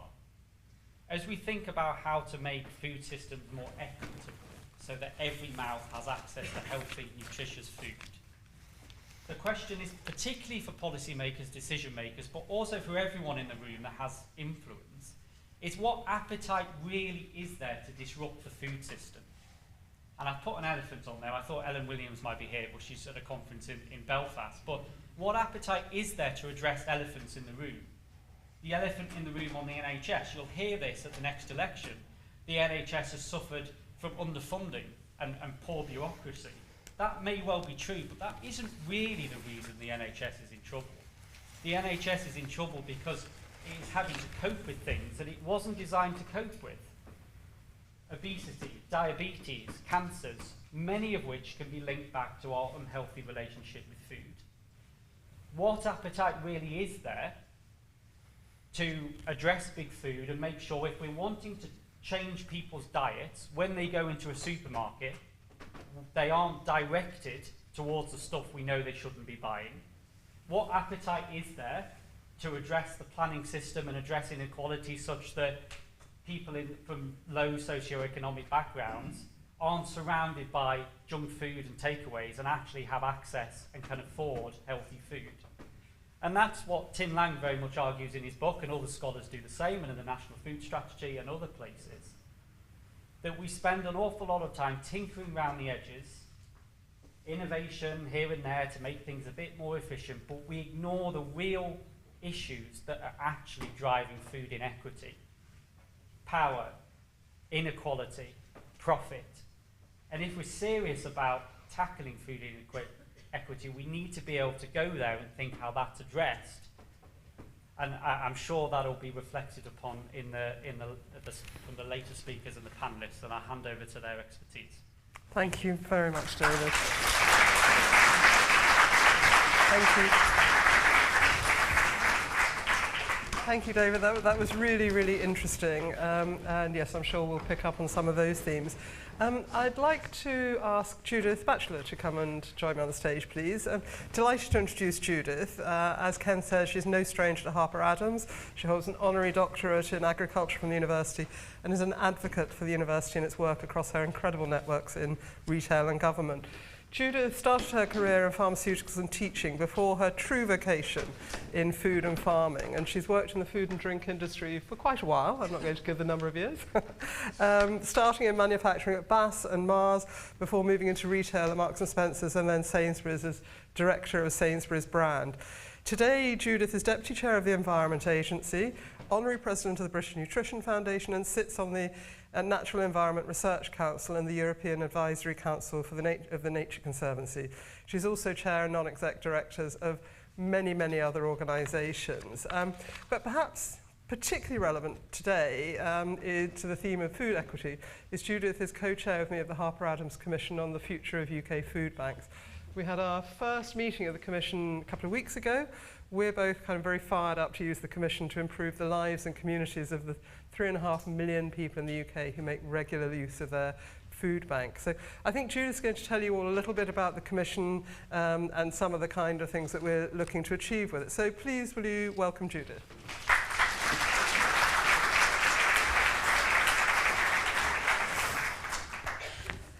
And thank you, and thank you for having me here today. It's always a pleasure to come to Harper Adams because it is such a positive place and a place of action, whether that's the School for Sustainable Food and Farming, or whether it's the academic research, or just the fact that the students that study here go on to have a major impact in the sector. All of those things are real reasons to celebrate being here today, so thank you.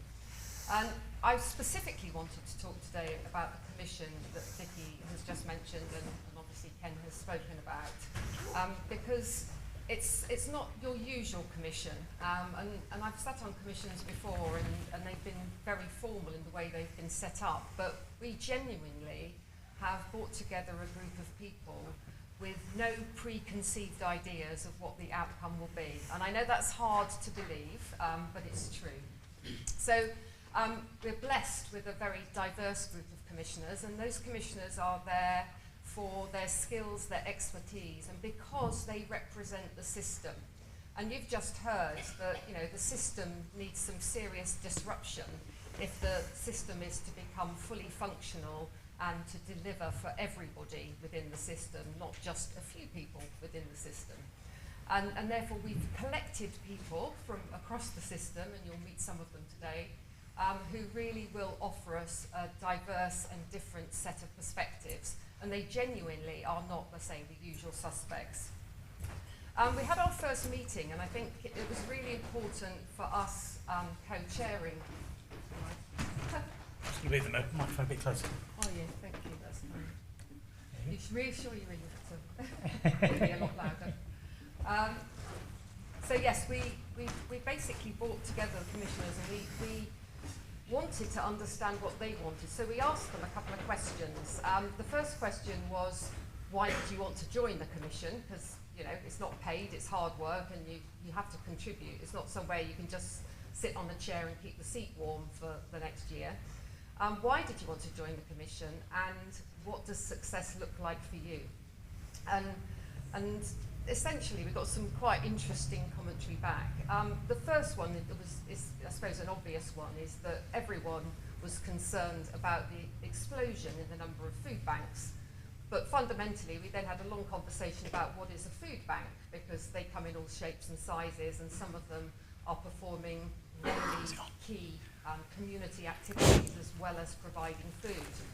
We talked about the example of Fair Share and how that was set up. It's 30 years ago this year, would you believe, with Sainsbury's and Crisis, and it was a Christmas initiative that was for feeding the homeless, and Fair Share went on to... Sorry, can you bear to hold?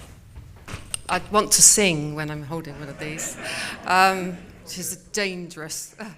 But we talked about the fact that Fair Share then was set up to use food as a catalyst for other charitable and community activities, and still that is the real aim of Fair Share. And then at the other extreme, you've got food banks that are literally handing out parcels of food to people who are incredibly hungry. And therefore we had a conversation around the definition of this, and are there aspects of food banks that are positive aspects of food banks from a community point of view? And the answer to that is obviously yes. So how do we keep the good things about food banks and the role that they're playing, as well as dealing with some of the not so positive aspects of people using food banks? And another clear theme that came out was the outlook for young people, and the areas that are hugely reliant on food banks also coincide with those areas where, for young people, the long-term outlook, and whether that's quality of life and healthy years, or whether that's just educational prospects, are really not good, and that youth voice is really important. The idea that we have now got really polarized communities and a breakdown in social cohesion, whereas communities that come together over food and in social environments really do thrive. So again, going back to those positive aspects of food banks. There were commissioners there who felt that this was an absolute moral imperative, that it is a right for everybody in this country to have access to good quality, nutritious, healthy food, and that shouldn't be a debate. And why are we in the situation that we're in now? And then the last thing, and I thought this was really quite interesting, and it touches a bit on what's just been previously said, that data is powerful, and how can we provide data and scientific evidence that empowers communities to help themselves, rather than data and scientific evidence that's used to control communities? And that sounds sort of very complicated, but essentially, as well as this lack of social cohesion, there is a real sense of the data and knowledge and information haves and have-nots, and how we have access to really good data and insights, and how that is given to communities. So how do we democratize some of the things that we're knowing? And one of the things that DEFRA's doing around the Food Data Transparency Partnership, which was part of Henry's National Food Strategy, is how do we make sure that that information is democratized and available to everybody? So those are some of the reasons why the commissioners are taking part. What does success look like for them? Very clearly, success is we've actually listened to people that are using food banks, and Vicky's already talked about that. That as a commission, we deliver something that we're all proud of, and that we can put our name to, and that we have taken into account the views of a broad range of stakeholders. Again, it's difficult to think about how you can change the system if you don't talk to the system. We deliver data, insights, and recommendations that truly make a difference, that what we deliver is sustainable and it is imaginative, because quite frankly, more of the same is not going to work. We genuinely need some creative and imaginative ideas about how we can disrupt this system that is not working for so many people. And a report that actually puts actions into practice rather than something that sits on the shelf and gathers dust. So what's next for the Commission? It's a vast topic. And we have got to narrow down, I suppose, to the point where we can feel we can make most difference.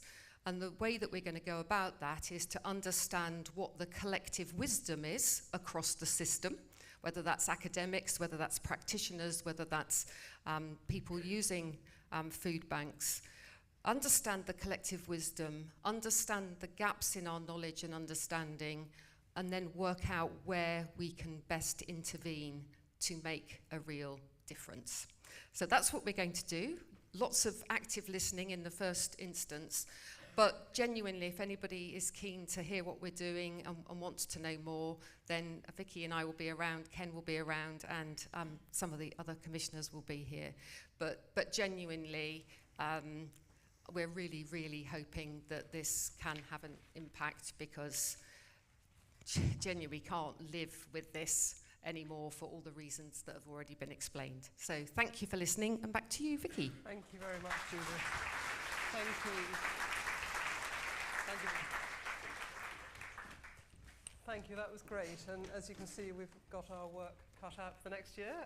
I'm going to ask 3 people to join me for a panel discussion, one of whom is a fellow commissioner, Daisy Lee Bevan, so perhaps you could come up. Henry Dimbleby, who's had more name checks, I think, than anybody else so far this morning. So we now have a chance to hear from him himself. And Professor Iona Huang is going to join us. And I'll introduce you all. If you want to grab a seat. Thank you very much. So let's start with some introductions. First of all, let's start with you, Henry. So Henry Dimbleby, co-founder of Leon Restaurants, that I'm sure we all know and love, and the Sustainable Restaurant Association. Henry is a businessman, cookery writer, and food campaigner. He worked on both the school food plan and the national food strategy, which we've heard a lot about already, and wrote Ravenous, an exploration of the global food system. So we're very privileged to have somebody with such expertise with us this morning. He was made a member of the Order of the British Empire for his work on improving school food, and set up Chefs in Schools, which is a charity that recruits restaurant chefs to work in schools to boost both school lunches and food education. And as Ken mentioned earlier, later this afternoon, Henry is going to receive an honorary doctorate from the university, made in recognition of his significant contribution to the creation of sustainable food systems and for enhancing the public understanding of the importance of food production as a public good.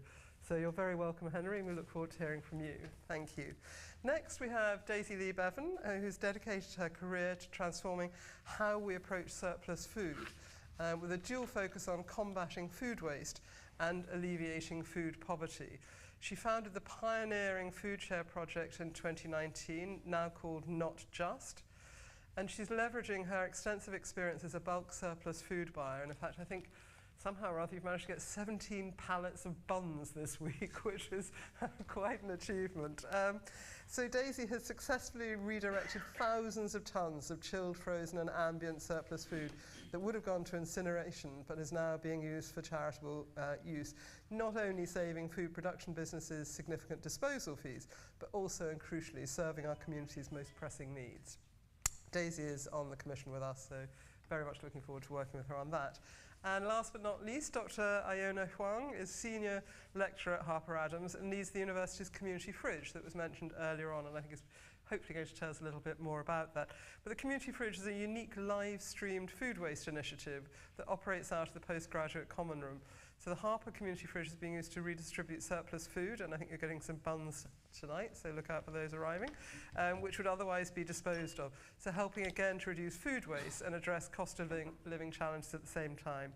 Iona is expert in the fields of business management and economics. She undertakes systematic reviews in areas such as economic impact of agri-tech, innovation adoption, rural development policy, rural entrepreneurship, business models, and agri-food waste management. So we have 3 fantastic people who can help us explore some of the issues to do with food equity.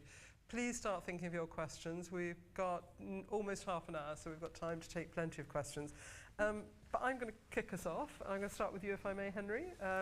So as author of the National Food Strategy, which, as I say, has been mentioned several times already today, and I think is something that is held in extremely high regard. How's it going? What's happening? Where are we at? Who's listening? Who's acting? In terms of food inequality or more broadly? Let's start with food inequality. So I think, the first thing to rise is food inequality appears in many different forms. So there is inequality between countries. If you're in the UK, You have a countryside that could still, if we chose to, feed its population. On average, relatively wealthy. You're in a better position than Egypt, where they're importing 50% of their wheat from the Ukraine still, and their food budget is on average over 60% of their household budget. So it's a much more precarious position.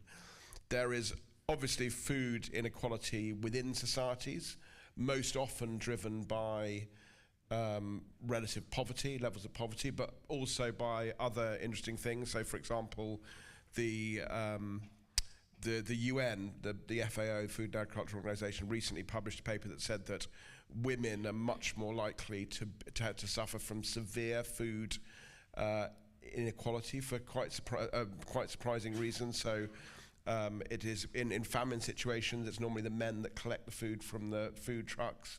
Very often, even when women are in puberty or menopause, the men get the food first, and actually men are more likely to migrate, to leave the family home to find food than the women. So it appears in all sorts of ways. And so when you think about, well, how do I fix that?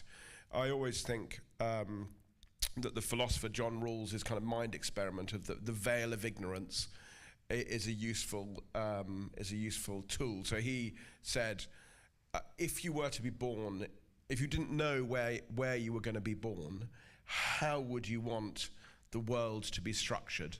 And that is the world we should all be seeking for. And unfortunately, on an international level, the answer is you would need to find some way to do global democracy and to transfer wealth between nations. And that is just beginning to happen at the kind of international level with COP, with the kind of scratching away at the very beginnings of something like a world democracy and transfer of resources. But at a national level, I think it is clearly very possible. And I think that coming back then to the UK, which is where our work was done, I think that first of all, you have to realise that food inequality, food poverty is poverty. So the solution to it is to have a less equal society. How you do that is beyond my pay grade.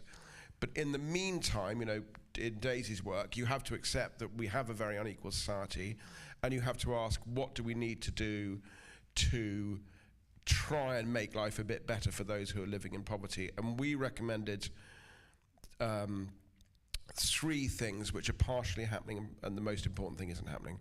So we recommended that free school meals should be available throughout the year, which, thanks to Marcus Rashford, who campaigned for our recommendations, now happens. We recommended that Healthy Start vouchers should be increased, which is food vouchers for healthy food given to people expecting and pregnant women, should be increased in value. But most importantly, and I was talking to Daisy about this earlier on, we recommended that for those who are living in poverty, it shouldn't be the voluntary sector who deals with that, and that the state, alongside benefits, should be providing healthy food, fresh fruit and veg to people in poverty. That works. There are programs done by the Alexander Road charity in London that show that it works. People love it, but it's not happening. There would still be other people, like, for example, refugees who don't have legal status, who would still, even in that situation, require the food banks. But I think the fundamental realisation has to be that the state has to play that role. And how has the state responded to that recommendation? Well, they said they'd do a pilot, and they haven't done it. So they did a Healthy Start, they did a school food, but not to enough people. The level for school food, it's still 7,400 household income pre-benefits. You had to be below that to get free school meals, which is pretty shocking. So they didn't do that, and they said they would do we call it Community Eat Well, this thing of prescribing fruit and veg and other healthy foods, and they said they'd pilot it, and that hasn't happened. But we have probably a new administration, and I think there is quite a lot of interest from Wes Streeting in Health and Steve Reed, who will be our Environment Secretary, DEFRA Secretary, on some of this stuff. So it may be, things unblock again. Brilliant. Thank you very much, Henry. I'm going to turn to you, Iona, if I may. Can you tell us a little bit more about the community fridge and how it came about and the impact it's had and just your experience with it? Thank you very much. The community fridge was actually a product of multiple interests. First is our research interest in food waste and food surplus. And secondly, we were inspired when we interviewed 27 catering managers in 22 universities last year. Some of them talked about having a community fridge in the university and talked about how they need to address the cost of living crisis. So we thought that's something we could do. And third one was also about, we wanted to test some hypothesis whether we have got enough food for the society. So as a result of that, we wanted to also consider establishing a food cleaning network for the students. So because one of the key issues here when we talk about the food loss and the waste is about how much food has been actually lost on farm, which hasn't been counted by all sorts of statistics. So they were not actually calculated into the total food waste in the world. But we now know actually the UK farms, for example, they wasted a very substantial amount of food. For example, one farm in Bognor in 2021, where they produced 3,000 tons of courgettes a year, they reported a loss of 20% of courgettes in 2021. So that's 600 tons of food lost on farm. So as a result of that, we thought we could actually, given the nature of Harper's focus on the food sector, and can we establish a food cleaning network? So therefore, that's another reason. But then if we do establish that network, what do we do with the food? So the first thing we thought is to consider having a community fridge as a pilot, as a starting point. But then we considered the stigma attached to the people accessing food banks and the food community fridges. So that's the reason that we decided to do a pilot project. So that's a long story. In terms of the impact so far, and first of all, I would like to say it is about fostering a sense of community. So here, I wanted to ask people who have got involved in the community fridge from the start. So anybody who has been involved in community fridge at Harper, whether it was about a registration, or whether it's about providing funding, or whether it's about collecting food, cleaning, and everything. Could you please stand up? Okay, we got David there, we got Eric there, we got Emma, Jane, and Kate. You are there, and Nigel, and and Doris. Yeah, so we got more than 30 colleagues. Thank you very much, and particularly, yeah. And colleagues really were very, very committed to providing this support, and that means also bringing the support to the community. But another one I want to say is people who have been supporting it by using the community fridge. So another question, how many of you actually have used community fridge?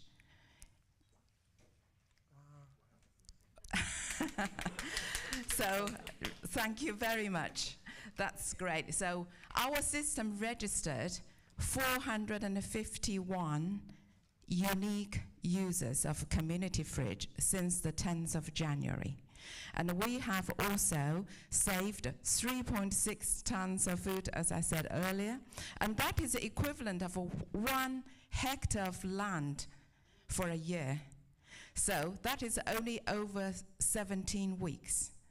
And of course, then there is also the CO2 emission saved. So that was really enormous. So those are the impacts, I would say, that we already feel tangible impact. But I want to particularly say thank you to this extraordinary lady, and who have Daisy, and who have provided 2.9 tons of food since the 10th of January to our community fridge. Extraordinary. Thank you. So, this wonderful woman, Daisy, can we hear from you? I think we were chatting earlier, and I think it's come up already quite a few times about the sheer volume of food that is going to waste, or at risk of going to waste. Where does responsibility lie for tackling that, do you think? Tell us a little bit about the food waste side of it. The whole food waste industry is a crock of shit. It's disguised so much in so much different terminology that there isn't actually any collective data on what food waste is and how it's measured. And what it feels like for me, I'm actually a full-time food bank user myself. I actually wouldn't survive without using the food bank every day. I'm a full-time volunteer running a food waste project, and I have to organise a team along with Di here, who supports me with this massively. Thank you, Di. And we save between probably 60 to 100 tonnes of surplus food every single month. Now, during that journey, we found that the burden and the responsibility of this food waste has landed on the volunteers and the people with no money. Most of our team are volunteers, most of them have no money, and most of them are living in poverty. And yet the places that the food comes from are enormous companies, big organisations mostly, donating food to save themselves money so they don't have to dispose of the food in other ways. So by passing on that responsibility, they're actually burdening the sector that needs the food the most. And it hurts. I've been doing this since 2019, and in the last probably 12 months, I've nearly walked out several times. I'm so burnt out. I can't leave because I love the people that I'm working with. I can't leave because I'm trapped supporting a massive community that if I don't support them, who will, along with my team. And we've got food banks in place across the country. There's a big network of the Trussell Trust, but actually the Trussell Trust, it doesn't even touch the food waste sector at all, giving food out. There are so many extra projects that aren't measured in any way, and no figures come forward because we're never asked for them. We support hundreds and hundreds of families each week, but where are those figures? Nobody was interested in our figures. We're all interested in the Trussell Trust figures because they have got the skills and the time and the funds to actually put those figures together. But all of the other organisations don't and can't. A lot of us are run by neurospicy people as well, so it's really important that that's recognised. So actually the responsibility is mostly lying on neurospicy people who are living in poverty. Thank you, and that's something that we will hopefully talk a lot about at the Commission, because that seems really extraordinary. Any questions from the audience? I mean, I have plenty more, but let's come to the audience. Gentleman over here, the microphone just on its way to you. Thank you. I've been involved with the community fridge thing, and very, very involved with the work and realising and talking to Daisy and seeing the work that she does. And I just want to give the floor back to Daisy in terms of saying, Daisy, will you tell us a few more of the facts and figures about food waste and the waste that you encounter that's in the system? Because I think that puts everything into perspective as to how serious the issue is. And I'm going to put in a little appeal to everybody, is that she might not just say that, but sitting there, that lady is, as she's already said, is very close to have walked out several times. And that's because of the precarious financial position that her organisation are in.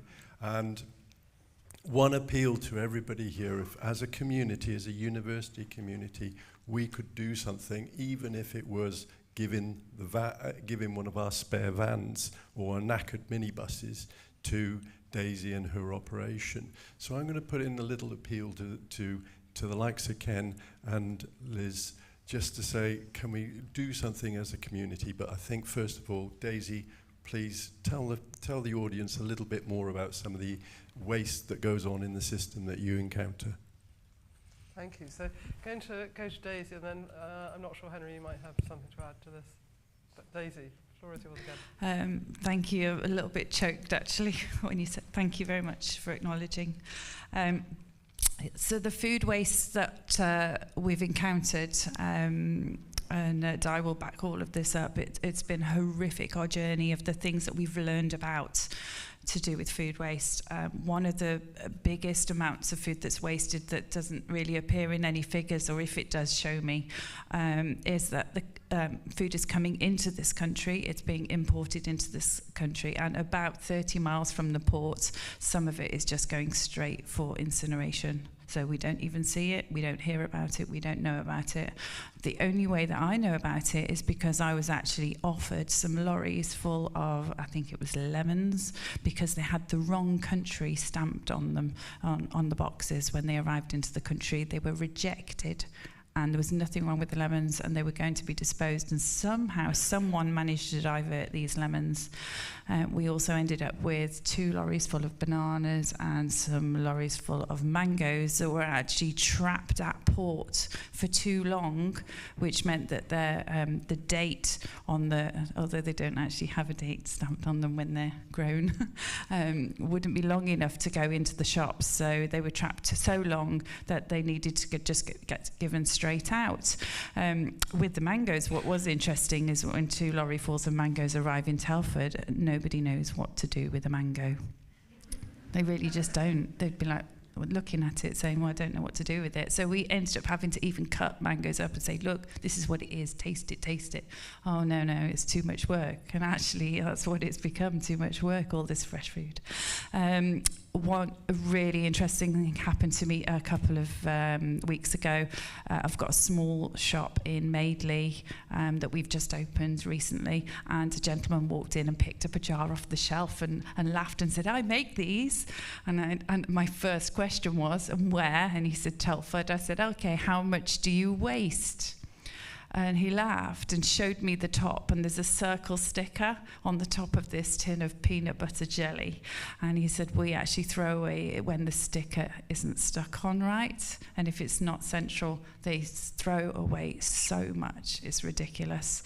And where are the rules to stop that from happening? This is food that's peanuts have come from somewhere, the jellies come from somewhere, it's all been grown and produced, and people have sweated blood over this.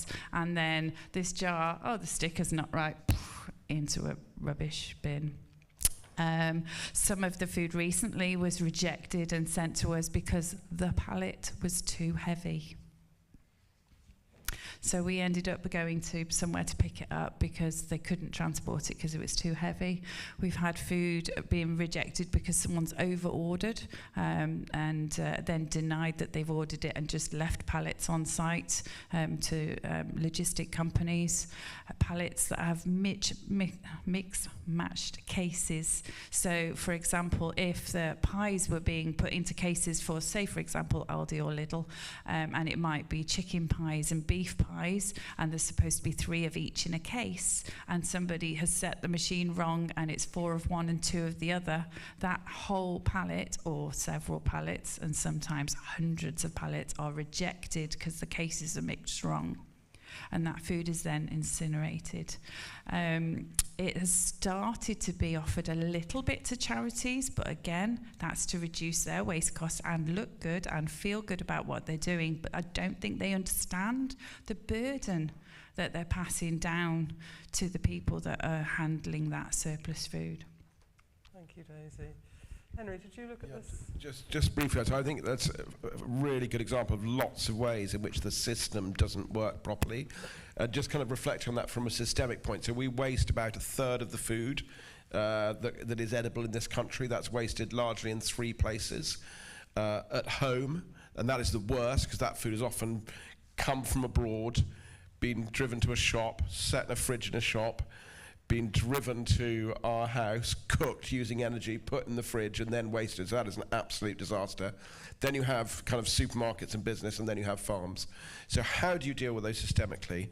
Home is the hardest. It's normally rich people who waste more food at home, obviously, because it means it's less value to them. The single most effective thing there is to introduce compost bins, because funnily enough, the thing of putting your waste into a bin and being able to see how much you waste causes people to be much more careful about it, even if it's not financial value to them. In the centre is the biggest issue where we need government intervention. So basically the supermarkets, they don't want to waste food, it's a cost to them. So they push their waste in both directions. They push it towards us in the form of discounts, and they push it towards farmers in the form of making farmers take the losses.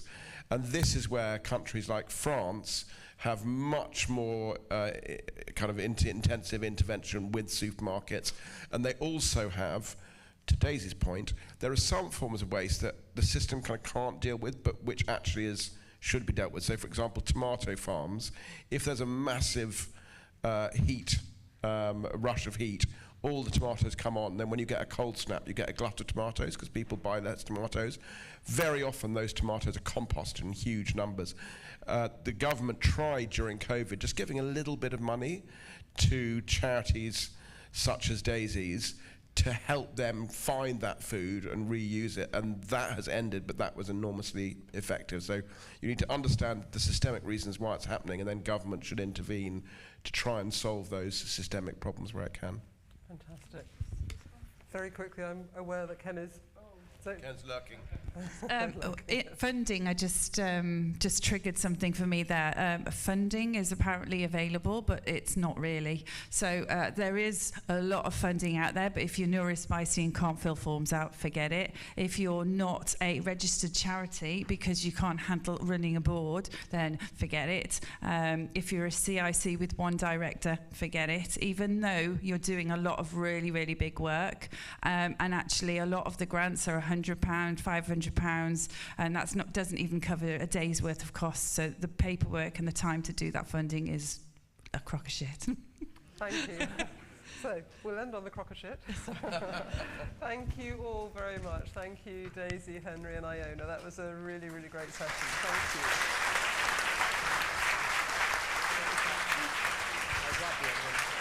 No, it's true. It's true.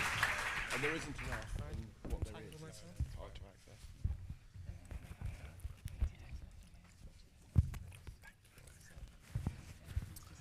So let's say thank you to Vicky for convening that session, to Daisy, Henry, Iona, to David, and to Judith.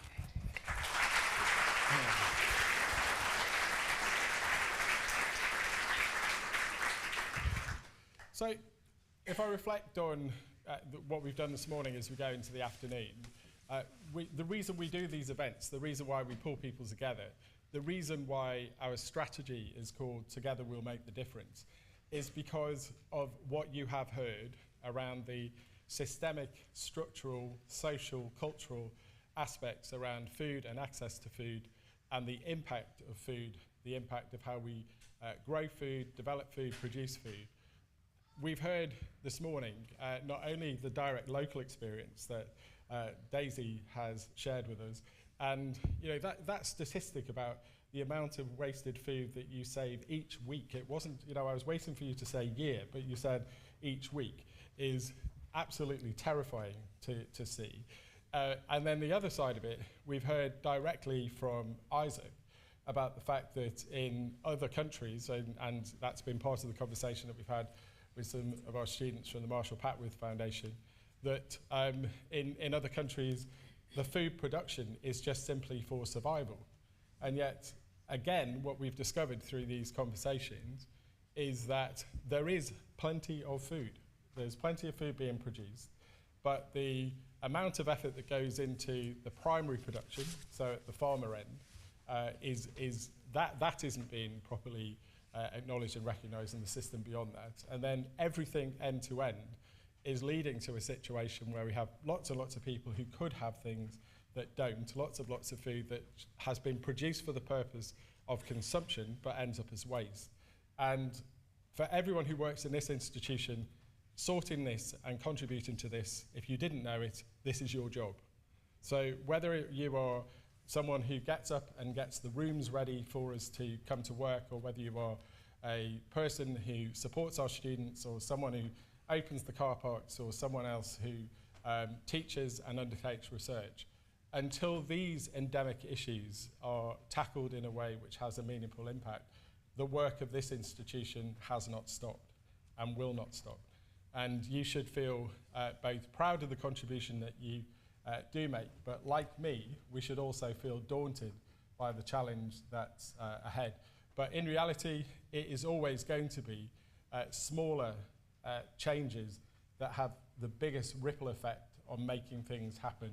And whether it's what Daisy does and recognising what she does, including her promise to me that if I ever give her a microphone, she'll swear at me, and which she did promise me the first time I met her, and the interventions that Iona has done locally, and also the provocative conversations that Henry has been willing to not only evidence, but actually take forward and take into the seats and the offices of influence and power. We're not going to tackle this unless all of this continues and we do it in a joined up and systemic way, and I'm hoping that through the Commission that we'll come up with some meaningful interventions which can make a difference. So we're coming to the end of our plenary session, and let me just explain what happens next. We have got there's food and things that you can have outside, so it's just outside this building, so please make your way out. At 12:30 we will be acknowledging those who have got a long service award. We'll be acknowledging those who are here, but also we'll be acknowledging those who can't join us. And then from that point on, you'll have your personalised programme of what you're doing this afternoon, which will either be a breakout session, it will be coming to the scholarships and awards event, or it'll be going off to do whatever you do day to day in your day job. And it was acknowledged by David, he stole my thunder by saying it all at the beginning, but events like this, we're only part way through, but events like this don't happen just out of the blue. They happen because of a significant team effort of people that have both planned it, promoted it, organised it, got it together and made sure that everything is in place for today's event. So can we just acknowledge all those who played a role in making the event happen today?